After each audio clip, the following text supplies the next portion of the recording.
Ko ka sani cewa akwai wasu ɗabi'u guda uku waɗanda kake aikatawa a cikin rayuwarka wanda wannan ɗabi'un ba za su taɓa bari ka ci gaba ba a cikin rayuwarka.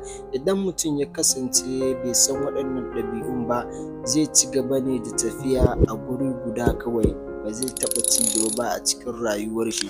Kuma bayan cewa yana da wani buri na son zama wani mutum mai nasara a cikin rayuwar shi.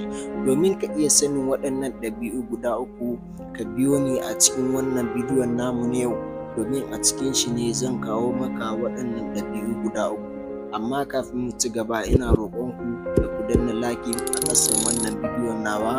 Sa'annan idan kun kasance ba kwa bibiya ta ne, ku bibiye ni a wannan shafin nawa. Ina godiya sosai saboda hakan yana ƙara min ƙarfin gwiwa. Sa'annan kuma ku yi sharing ɗin wannan bidiyon domin waɗansu 'yan uwa ma su ji su amfana.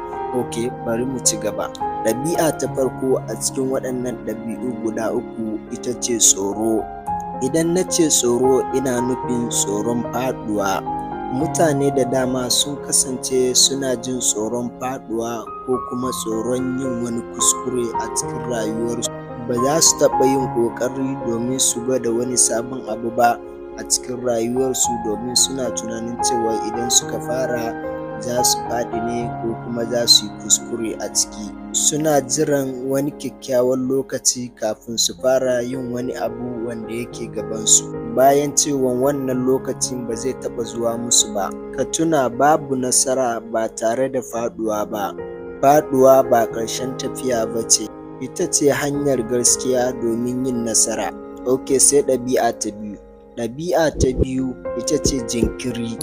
Kana da wani abin da ya kamata a ce ka yi shi yau, za ka ce za ka bari sai gobe ne za ka yi.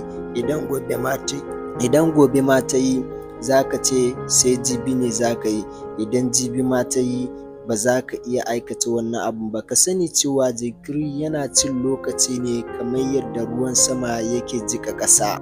Kuma wannan ɗabi'a ta jinkiri tana kashe guri ne kamar yadda ruwa yake kashe wuta. Idan baka fara yau ba, me yake tabbatar maka cewar za ka iya farawa gobe?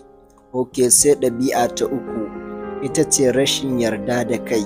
Wasu suna ganin cewa ba su da ƙima ko basira kamar sauran mutane. Gaskiya ɗaya ce, ba wanda aka haife shi da nasara, kowa yana gina ta ne.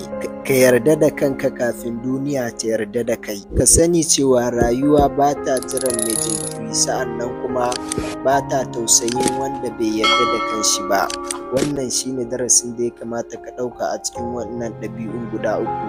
Daga yau ka daina jinkiri, sa'annan kuma daga yau ka yarda da kanka. Ka sani cewa kai ma wani mutum ne na musamman, kana da taka baiwa wacce Allah ya yi ma. Sa'annan kuma gaba ta uku shine ka daina tsoro. Ni cewa mutane da yawa da sun kai nasara duka sai da suka fa daɗin wannan bidiyon nawa. Ku danna like, sa'annan ku yi sharing ɗin shi, sa'annan kuma ku kasance kuna bibiya na a wannan shafin nawa. Ina godiya, sai wani lokacin.